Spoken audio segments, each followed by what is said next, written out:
Bonsoir, mesdames et messieurs. Alexandre Baudouin et François Trépanier qui vous souhaitent la bienvenue à cette autre édition de Sport Express. Salut François. Bonsoir Alex. François, est-ce que tu as écouté un peu le 5e majeur en fin de semaine? Players Championship. Oh, oui, monsieur. Ouais, le 17, il est-tu beau, Alex? Oh. Il est assez extraordinaire. Il y a eu quelques trous d'un coup. Sergio, entre autres. Oui, écoute, il était sur une lancée, lui. Hein? Lui, il était parti. Et au 16e, ça a été le premier albatros de l'histoire du club, du TPC Sawgrass. Ça, c'était un 2 sur un par 5. Oui. Et le gars, j'oublie son nom, là, il est bien connu dans sa famille. Là, en tout cas, commandité par Oakley, je peux te dire ça. Oui. Il était Oakley de A à Z. Lancé son bâton. Écoute, il a failli se ramasser à l'eau. Il a pris sa balle, l'a lancé chez les spectateurs. C'était le premier double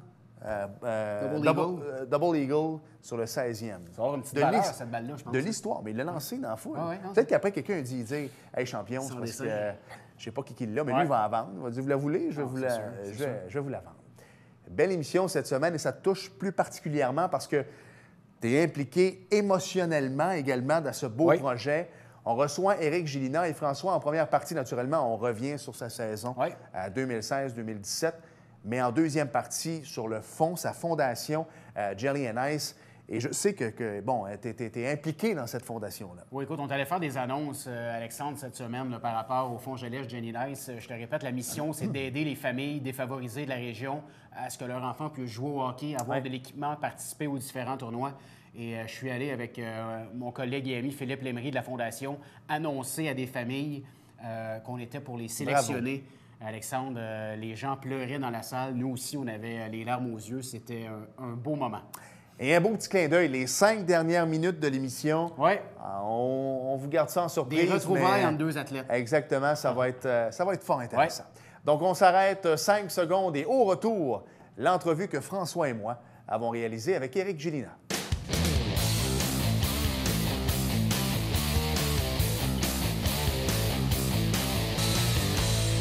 Cette semaine à Sport Express, François, émission 100% Éric Gélina, quelqu'un que tu connais bien. Ben oui, bien heureux de l'avoir au studio. C'est rare qu'il est à Saint-Jean, on va en profiter. Exact. Et moi, je dis souvent bien connu dans sa famille, mais lui, il est bien connu dans la région, en tout cas. Oui, bien connu un peu partout, je te dirais. Bien connu un peu partout. Éric est avec nous. Salut. Salut, Éric. Merci d'avoir accepté l'invitation. Merci à vous autres. D'abord, avant de parler de ta fondation et tout ça, et de l'été qui s'en vient pour toi, il faut absolument revenir sur la saison 2016-2017, qui a été, il faut le dire, en dents de scie, commencé l'année avec le Colorado, terminé au niveau de la Ligue américaine. Tu as vécu ça comment, toi, de l'intérieur?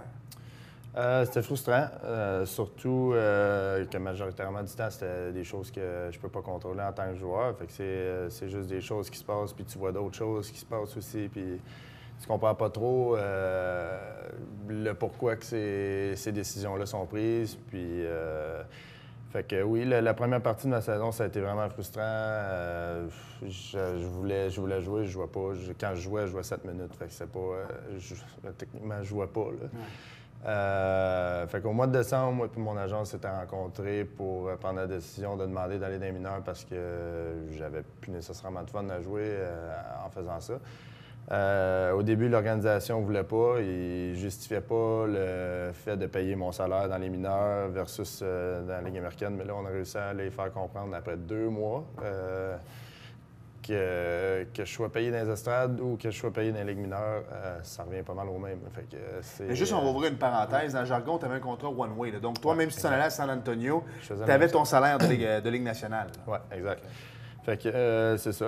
À peu près environ 1 semaine et demie avant la date des échanges, ils ont décidé de m'envoyer en bas. Je ne sais pas si c'était pour essayer de m'échanger ou quoi que ce soit. Ça aurait été un peu tard pour le faire.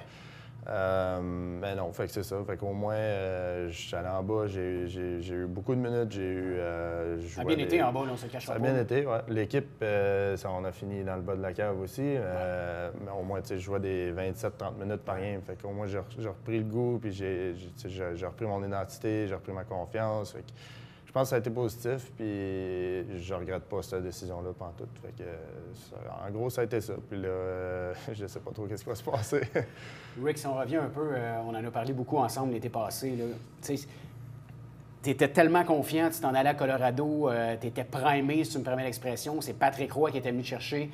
Patrick Roy te connaissait, tu l'as affronté au niveau junior, tu lui as donné du fil à retordre. Tu étais content d'aller jouer pour lui. Patrick Roy décide qu'il s'en va de Colorado. Ça a été quoi ta réaction quand tu as su Patrick s'en allait? T'es-tu tout de suite dit « Oh, il va falloir que je fasse mes preuves encore plus » ou... J'étais déçu d'un sens, comme tu dis. Là. Il me connaissait, puis ça aurait été la première fois de ma carrière professionnelle qu'il y aurait eu un entraîneur qui me connaissait d'avant. C'est des choses qui arrivent, c'est pas dans notre contrôle. Une fois que le nouvel entraîneur avait été choisi, moi, je ne le connaissais pas personnellement. J'avais joué contre dans la Ligue américaine, mais sans plus. Rendu là, au camp d'entraînement, j'avais eu un excellent camp. Je me fie aux médias aussi là-bas. Ils avaient tout dit la même chose. C'est là que c'est... Je ne sais pas ce qui s'est passé. Moi, je veux que tu me parles, parce que souvent on dit les athlètes professionnels, des millionnaires, mais ça reste des êtres humains à la base aussi. Je me souviens, François, toi et moi, on s'était parlé parce que l'Avalanche jouait un samedi soir à Montréal. Ouais. Et nous autres, on était prêts à aller te voir jouer. Et là, finalement, tu joues pas. Toi-même, tu savais même pas. Tu savais pas si tu pouvais donner des billets ou pas parce que tu disais, boys, si je suis pas habillé, à un moment donné, on n'ira pas te voir jouer. Là, parce que nous autres, l'Avalanche, on s'en fout un peu. C'était Éric Gélina. Comment tu t'es senti, Québécois, de ne pas jouer devant ta propre famille? Est-ce que c'est à partir de ce moment-là, tu peux téléphoner, appeler ton agent et dire, regarde, là, c'est assez, je ne joue pas à Montréal, je ne jouerai jamais? Là. Bien, je pense que, juste si tu me permets, le score que ça finit, je pense que non, c'est la fameuse game de 10-0, on va se le dire. Là, mais là, on va quand même. Est-ce qu'à partir de ce moment-là, tu t'es dit, là, ça marche pas? Là? Avant ça. Mon agent avait rencontré Joe Sakic ce matin-là, en fait, le matin dès que j'ai su où je ne jouais pas. Ils se sont rencontrés à Montréal. Puis c'est là où on avait fait la demande pour aller dans les mineurs. Mais non, c'est avant ça. Là, écoute, ça faisait quoi? 2 mois et demi. Puis j'avais peut-être même pas la moitié des games de jouer. Puis le plus que j'ai touché de minutes cette année, c'est 13 minutes. Puis dans toute ma carrière avant ça, j'ai eu une moyenne d'à peu près 17-18, proche 19. Fait que c'était dur. Puis non seulement ça aussi, j'ai pas été utilisé dans des situations où moi je pouvais avoir du succès, où j'ai eu du succès dans ma carrière auparavant. Fait que si tu regardes, si tu m'as jamais vu jouer de la saison puis tu regardes juste mes statistiques, ben là, j'ai été mauvais raide, là, mais j'ai pas eu de chance d'avoir du succès comme j'ai eu avec les Devils auparavant. Fait que non, c'était dur de paraître bien puis de forcer leur main de me garder dans l'alignement. Fait que c'était pas facile. Mais c'est difficile, Alex. Tu sais, quand tu dis qu'un gars est dans le top 5 de la Ligue nationale de hockey au cours des dernières années pour le nombre de points pour un défenseur en avantage numérique, tu l'as devant toi, là. Mais puis si tu joues pas, le coach ne lui a donné aucun avantage numérique cette année, là, à part quoi, peut-être un petit 15 secondes. J'ai eu un chiffre. C'est ça. Et tu sais, comment veux-tu te prouver? Puis moi, ce qui est aberrant un peu, c'est que tu n'avais pas d'explication pour ça non plus. T'sais. Non, surtout l'avantage numérique de l'Avalanche cette année, on était 25 à 30 toute l'année, fait que mettons, tu peux essayer des changements un peu, mais non. Là, il descend dans la Ligue américaine, premier avantage numérique, ça marche, c'est drôle. Comment ça a été ta transition entre la Ligue nationale et la Ligue américaine? Souvent, des fois, on pourrait penser, est-ce que, justement, il y a une période d'adaptation, on est découragé, un petit 2-3 semaines. Toi, ça n'a pas été le cas. Là. Dès que tu es arrivé, tu as laissé ta marque. Là. Oui, bien, je n'étais pas découragé parce que c'était ma décision, le request qu'on avait fait. Fait que je suis arrivé là avec l'idée au début, je voulais essayer de me faire valoir puis me faire changer. C'était ça le plan, si tu veux. Ça a été trop court. Hein. Mais à part de ça, non, je suis arrivé là puis j'avais un peu un rôle de leadership. L'équipe est pas mal jeune à San Antonio, fait que j'ai eu un rôle de leadership. J'ai eu, veux pas, il y avait juste moi puis Gabriel Bourque qui avait de l'expérience dans la Ligue nationale. Fait que les jeunes, ils veulent pas, ils regardent les joueurs comme nous autres. Fait que non, je suis arrivé là avec la bonne attitude, puis la période d'ajustement a été que c'est plus dur à jouer dans la Ligue américaine que dans la Ligue nationale parce que les joueurs sont moins bons, ils ont moins les réflexes de la Ligue nationale, les systèmes sont un petit peu plus décousus. Mais à part de ça, non, c'est du bon calibre, puis ça m'a pris peut-être 1 ou 2 semaines de m'ajuster un peu au temps de réaction de comment que ça se passe dans cette ligue-là, mais après ça a bien été. Tu as eu la chance, Éric, d'être entraîné par Éric Veilleux, qui est un francophone dans la Ligue américaine, qui est un entraîneur ici au Québec, qui est très reconnu. Est-ce que ça paraît entre francophones? Est-ce que le lien de confiance se fait plus rapidement quand on peut communiquer ensemble? Je pense que avec le subconscient de tout ça, là, je pense que en étant les 2 francophones du Québec, on veut s'entraider. Il n'y en a pas beaucoup dans le domaine. Fait que je pense que déjà, lui, quand je suis arrivé, il voulait m'aider. Il comprenait ma situation au-dessus de tout. Là. Fait qu'il voulait m'aider, il voulait que j'aie du succès, il voulait bien me faire paraître. Fait que non, j'ai vraiment aimé ça d'avoir un entraîneur comme Éric. La suite des choses maintenant, on va en reparler en deuxième partie, mais ce que tu sais, on en parlait hors d'onde, puis j'ai pas envie de révéler ton salaire non plus, mais tu avais quand même, on va le dire, tu étais très bien rémunéré cette année. Mais à l'inverse, quand tu te couches le soir, ce que tu dis, si j'avais gagné un peu moins, j'aurais été réclamé au balotage. Parce que ton salaire a joué un rôle là-dedans, là, on va se le dire. Oui, c'est ce que je me suis fait dire par bien des professionnels aussi. Bien, si tu regardes, c'est pas compliqué, tu regardes tous les joueurs qui se font réclamer, c'est des 750, 800, puis c'est des salaires qui font pas nécessairement mal à l'équipe qui va ramasser. En haut du million, habituellement, tu n'es pas réclamé. C'est ce qui est arrivé avec toi. Les seules équipes, ce seraient les équipes comme Arizona qui ont beaucoup de place, puis les autres, ça ne leur dérangerait pas, mais c'est pas nécessairement leur plan non plus de ramasser des gars comme ça. Mais non, je pense que ça aurait pu faire une différence, c'est sûr. Mon cap hit, comme on dit en anglais, était trop haut pour juste rajouter sans rien donner en retour. On va s'arrêter tout de suite parce qu'il y a pas mal de choses à revenir en deuxième partie d'émission. Je veux qu'on parle de ton été parce que c'est un gros été pour toi. C'est la première fois sans contrat depuis un bon bout de temps. La formation de Jelly Nice également. Tu arrives de là parce qu'on enregistre le lundi. François est allé remettre... Et tu as vu des gens qui étaient émouvants, remplis d'émotions. C'est beau ce que tu fais à la population ici à Saint-Jean. On va s'arrêter tout de suite et au retour, on revient avec tout ça.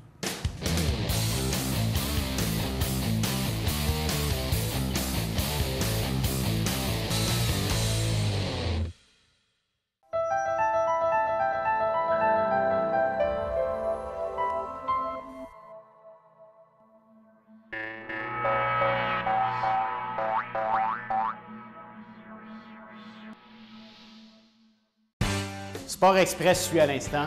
Restez là.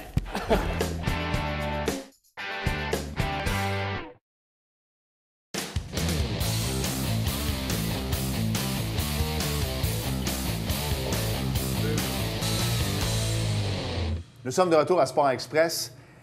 Bon, finalement, tu as fini ta saison, tu as 2 semaines avant les joueurs du Canadien. Là, fait dans le fond, tu as eu 2 semaines de vacances de plus qu'eux autres, mais ça a commencé relativement de bonne heure quand même, là, mi-avril à peu près. On le disait tantôt, tu es agent libre sans restriction, non, avec restriction. Donc, l'Avalanche a jusqu'à quelle date pour te faire une offre qualificative? Si je ne me trompe pas, c'est avant le 1er juillet, il faut que ça rentre. OK, il faut que ça rentre. Ouais. Mais c'est quand même un gros été pour toi. C'est pas le temps, tu peux jouer au golf, mais c'est pas le temps de jouer 7 jours par semaine, de faire de la trip. Puis il faut que tu joues pour un contrat cet été. Oui. En fait, je n'ai rien changé de ce que je me suis préparé l'année passée. Avec le même mindset que je suis arrivé, j'ai eu un gros été l'été passé. Puis de toute ma carrière, c'est une des étés où j'étais le plus prêt. Mais c'est juste que là, il faut que ça change le résultat à faire pendant que la saison commence. Exact. On en parlait, Éric Ardon, tantôt, juste pour mettre les gens dans le contexte. Là ton agent, Gilles Lupien, ne peut pas parler à d'autres équipes tant que l'Avalanche n'a pas décidé de dire, bon, mais nous, si tu me permets, on ne renouvelle pas son contrat. C'est ça? Exact. Il n'y a pas de maraudage, si on veut, de discussion qui peut se faire. Ils n'ont pas le droit. En anglais, ils disent tampering. C'est contre les conventions et tous les règlements de la Ligue nationale. Fait que tant aussi longtemps qu'ils n'ont pas l'accord ou même qu'on attende jusqu'au 1er juillet, si ça ne rentre pas, après ça, ça va pouvoir commencer. Là, si tu deviens joueur autonome à partir du 1er juillet, tu vas pouvoir un peu décider de ton avenir. Est-ce qu'il y a des équipes, Éric, que tu as déjà en tête, que peut-être, moi, je pense qu'il y aurait peut-être de la place là, ça serait intéressant. Est-ce que tu as pris le temps de regarder ça ou pas encore? Là? J'ai pas nécessairement regardé en tant que tel. En fait, je ne sais pas vraiment comment agir dans cette situation-là, parce que j'ai toujours eu à négocier avec la même équipe. Ça va être une première pour toi, si t'es agent libre sans restriction. Fait que je pense que je veux aussi attendre les options que je vais avoir, les offres que je vais avoir, puis de là, après ça, prendre une décision. Mais c'est sûr que quand plus proche de la date de la free agency, je vais regarder les équipes et parler à mon agent. On peut-tu essayer? Là? Fait que, l'équipe de plus, en plus, cette année. Là. Vegas. Oui, ça, je lui ai dit, il me semble que je me verrais, moi, aller rendre visite à mon chum à Vegas. Une petite réunion du fond on en parlait justement tantôt de Philippe. Exactement. Parle-nous-en un peu. François, tu as vécu quelque chose d'assez extraordinaire lundi après-midi alors que tu es allé. Qu'est-ce que tu as fait d'abord? Bien, dans le fond, le Fonds jeunesse Jelly Nice, nous, on va aider les familles qui n'ont pas les moyens d'inscrire leurs enfants au hockey, de participer à des tournois de hockey. L'équipement de hockey, c'est le Fonds jeunesse Jelly Nice qui s'occupe de tout ça. Et on est allé, en collaboration avec l'Étoile, le Centre de pédiatrie sociale, annoncer à des familles moi et Philippe Lémery, qui est avec nous là, sur le Fonds jeunesse, qu'on était pour parrainer leur enfant cette année. Et je te dis, j'en parle, j'ai encore les jambes quasiment qui...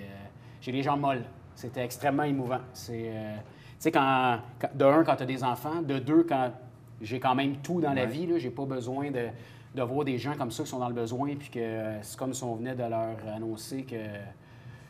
Écoute, la plus grande nouvelle, c'était ça qu'on a vécu. Puis c'est tout ça, l'initiative d'Éric et Stéphane Laroche qui sont parlé un moment donné.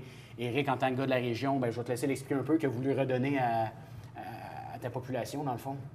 Oui, bien, l'idée m'avait commencé quand, avec les équipes, on fait toujours des apparences, soit dans les hôpitaux, dans les écoles, dans des équipes de hockey aussi. Puis il y avait les Devils du New Jersey quand j'étais avec eux il y a quelques années. Ils avaient fait un espèce de concept. C'était une journée complète où tous les enfants de la rue, des défavorisés ou des enfants Newark, on va se dire, c'est un peu ghetto, si tu veux, les enlever de la rue, puis juste jouer au hockey toute la journée. Puis ils étaient avec nous, puis j'avais trouvé ça vraiment le fun de voir à quel point que les enfants avaient du fun, puis aussi de réaliser à quel point que j'ai été chanceux de pouvoir avoir le hockey comme ça facilement par mes parents, puis tout ça. Fait que non, c'est tout un mix d'idées comme ça qui est venu, puis je voulais essayer d'ordonner où est-ce que j'ai grandi, où est-ce que j'ai fait mon hockey mineur, puis c'est ça, en parlant avec Stéphane Laroche, on est venu avec un plan, puis une bonne idée, puis après ça, Frank, puis Philippe, puis tous les autres, ils ont embarqué, puis ça a facilité la chose pour donner quelque chose de bien. Mais c'est Alex, tu connais un peu de joueurs de hockey. C'est incroyable l'impact que ces gars-là ont sur la population, sur les enfants. Les joueurs de hockey professionnels, c'est des modèles. Tu sais, Éric en est un bon exemple, il a une excellente réputation. Moi, j'aurais pas dû dire qu'il faudrait que tu viennes jouer à Montréal. Ça serait un bon Québécois comme ça. Ça serait une autre histoire. Moi, je vais souhaiter ça, mais à 30 ans. Oui, c'est ça, pas tout de suite. C'est ça qu'on s'était dit. Mais tout ça pour dire que l'impact qu'Éric a auprès des jeunes, c'est incroyable. Puis l'impact qu'il a auprès des parents. Là, nous, on l'a vu tantôt. Là, puis, de dire que c'est un joueur de la Ligue nationale qui va te... L'impact est là. Et il y a quelqu'un qui a eu un impact pour toi également, puis c'est un grand homme dans la région. Oui, qui a une belle fondation. Qui a une belle fondation, Claude Raymond. Oui, viens-t'en, Claude. On a la chance d'avoir Claude Raymond qui est avec nous. Et, écoute, Éric a été athlète de l'année dans le Haut-Richelieu du Fonds Claude Raymond en 2013. Claude, parle-nous un petit peu quand tu regardes, je m'en ai dit, ce petit bonhomme-là, mais ce grand bonhomme-là où il est rendu présentement. Toi, en tant que grand athlète également, ça fait chaud au cœur de savoir qu'on a aidé un athlète comme ça. Oui, mais tu sais, nous, là, en tout cas, dans mon cas, moi, quand je vois quelqu'un qui perce, c'est comme si c'était mon fils, tu sais. Puis moi, je me souviens, on avait joué contre les Alouettes un match d'exhibition l'hiver au hockey. Puis Éric était là, il était peut-être haut de même. Carl était haut de même, puis Marc était haut de même. C'est les trois qui étaient les meilleurs sur la glace, là. Lui, il était aussi bon que Carl, puis son père, il était juste là aussi. Mais j'ai suivi sa carrière tout le long. Puis ça me fait tellement plaisir de voir que lui aussi, il part une fondation pour aider les jeunes. Ouais. Alors, ça prouve que les athlètes, là, ils ont du cœur. Puis à part de ça, tu es allé aider des amis en fin de semaine? Oui. Ça allait faire un petit tour. Oui, d'aller te mouiller un petit peu. Ça a été un bel article dans le Journal de Montréal, ça, hein, Claude? Oui, oui. Ça a été, non, mais écoute, c'est quelque chose qui te tenait à cœur. On en a parlé un peu. Éric avait aidé dans le temps des inondations aussi en 2011. C'était un ami aussi qui était pris là-dedans, aider des voisins. Puis, on a vu que ça t'a fait plaisir là, pour que les médias s'intéressent à ça. Là. Non, c'est pas grand-chose, en fait. C'est juste d'aller aider, donner un peu de temps. Oui.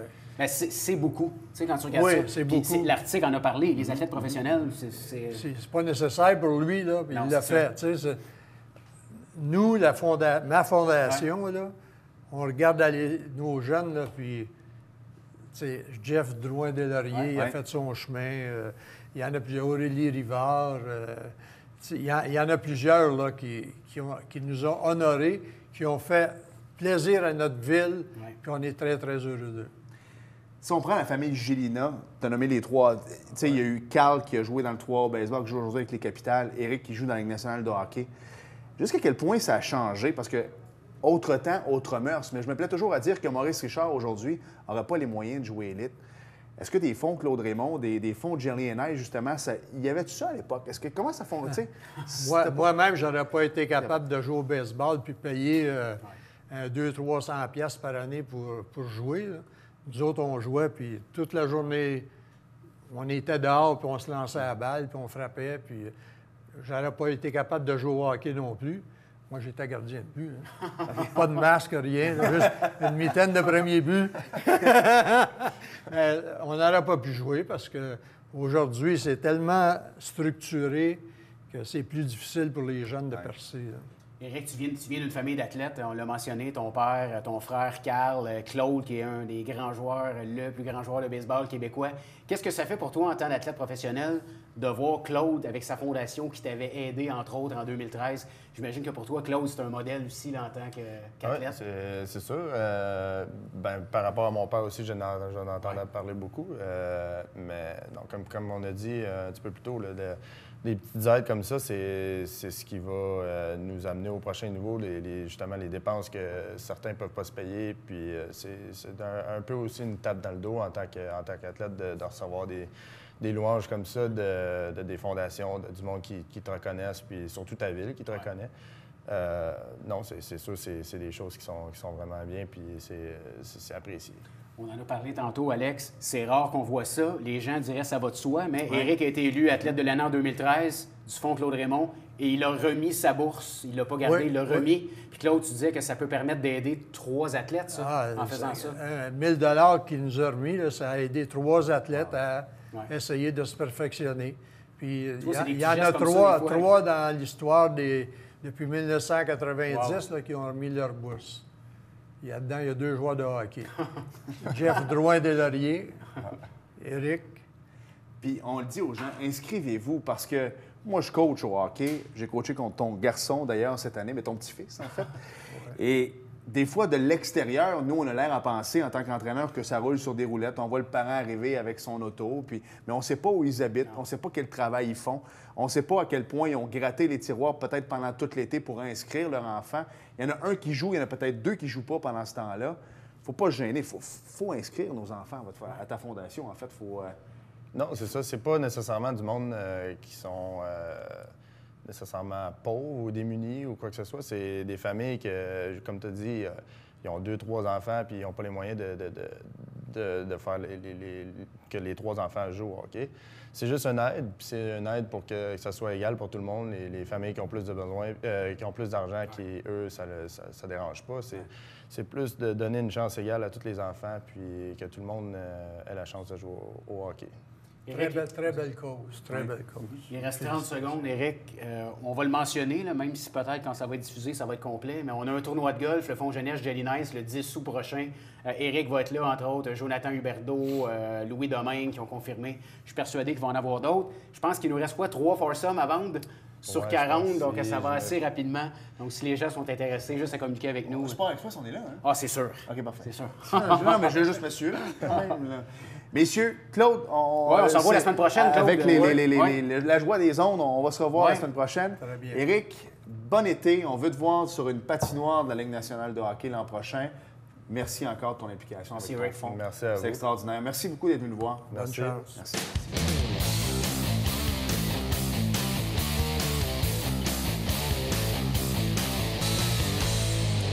Nous sommes de retour à Sport Express et on va dire tout de suite, François, la semaine prochaine, on va parler des Pirates Maçonnerie Pro Conseil avec Laurence Lanceur, François Lafrenière. Oui. Mais leur saison est bel et bien entamée. Là. Ça commence, Alex, ce vendredi du côté de Sherbrooke et on revient le lendemain à la maison pour un programme double contre Shawinigan à 20h. Le programme commence à 16h. Ouais. Donc, de la bonne balle à Saint-Jean-sur-Richelieu ce samedi. Et suivez-les sur Facebook. Notre ami William Julien, relationniste, il en met pas mal Il épais est allumé, William. sur les Pirates. William Speed, hein, Alex? Oui, voilà. Parlons un peu de football scolaire aussi. Oui, les Cerbères participeront à un jamboree ce vendredi à 19h30. C'est du côté du stade Alphonse Desjardins. Ce sera le tour des cadets ce samedi à 10h au même endroit si les gens vont aller voir ça. Il nous reste combien de temps? Assez de temps pour le à peu NASCAR, près. pareil. Non, mais veux-tu nous parler du soccer au Richelieu? Activité de financement qui est organisée pour le Celtics féminin 2004 qui va s'envoler vers l'Espagne, Alexandre. Wow. Donc, vous avez jusqu'au 19 mai pour acheter vos billets au coût de 25 $. On communique avec Jeanne Chabot au 514-963-0514, le NASCAR. Il reste 2 minutes. Ouais, je pense qu'on va peut-être montrer des images, là, parce qu'il y a quelqu'un de très bien connu dans sa famille qui s'est impliqué. Il y a eu tout un accident, on va en parler. Donc, samedi soir dernier, donc on a présenté ça de soir. C'était beau, c'était bucolique. Était présenté le Go Bowling 400. Le quoi? Le Go Bowling 400 sur les allées. Hein? Ouais, sur les allées du Kansas. Claude, hein? Non, il l'a pas marqué, c'est moi. Oh, OK. Non. Écoute, sur les allées du Kansas Speedway au Kansas, naturellement. Alors, Martin Truex Jr. a remporté sa 2e course de la saison alors qu'il a pu se détacher du peloton de la dernière relance. Brad Keselowski, mon cher, a su surmonter un retard de 2 tours. C'est bien quand même, ça. Oui, non, c'est très bien. On va lui lever notre chapeau. Impressionnant. Alors, il a terminé quand même 2e. Et Kevin Harvick, Ryan Blaney. On n'avait pas beaucoup entendu parler de Kevin Harvick depuis le début de la saison quand même. Mais il se classe bien quand même, voilà. Alors, Kevin Harvick, Ryan Blaney et Kyle Busch ont complété le top 5. Kyle Busch et Ryan Blaney ont remporté respectivement les 2 premières étapes de l'épreuve. Depuis le début de l'année, je parle de ces 2 premières étapes de l'épreuve dans la course. C'est comme s'il y avait 3 segments. Mais j'ai rien compris encore. Alors, j'explique quelque chose que je comprends pas. Vous allez me dire, je suis blond, c'est normal, mais je comprends toujours pas. Alors, victime d'un grave accident survenu au 199e tour, le pilote Aric Almirola, voilà, Aric Almirola, a dû être transporté à l'hôpital. Donc, il est bien connu dans sa famille et bien connu des médecins également maintenant à Kansas City. Ça, c'est moins drôle. Il souffre d'une fracture de compression à une vertèbre du dos et il sera absent pour une période indéterminée. Pourquoi est-ce qu'on fait des blagues? C'est triste pour le reste de sa saison, mais ses mouvements fonctionnent bien. On a dit qu'il se déplaçait également, là, donc plus de peur que de mal. Tu as parlé au médecin, toi? J'ai parlé au médecin. Ils nous ont recontacté tantôt. Comme je te disais tantôt, là, on a été... Il est rendu très bien connu, les médecins. Exactement. On a été stressés pendant quelques minutes, mais ça va bien. Et on a des images à l'écran. On voit à quel point... La voiture a quand même été surélevée dans les airs. Oui, non. Et n'eût été de la protection au niveau du cou qui est attaché au casque. Probablement que le coup aurait cassé. Oui, c'est ce que Claude nous a dit. C'est ce que Claude nous a dit. Oui. Classement des pilotes, Larson, Truex Jr., on n'a pas le temps. Prochaine course, c'est le 20 mai prochain. C'est le Monster Energy Open. C'est le All-Star, tout simplement. Voilà. 18 heures. Merci, François. Merci, Alex. Merci à vous d'avoir été là et on se reparle la semaine prochaine. Bye-bye. Salut.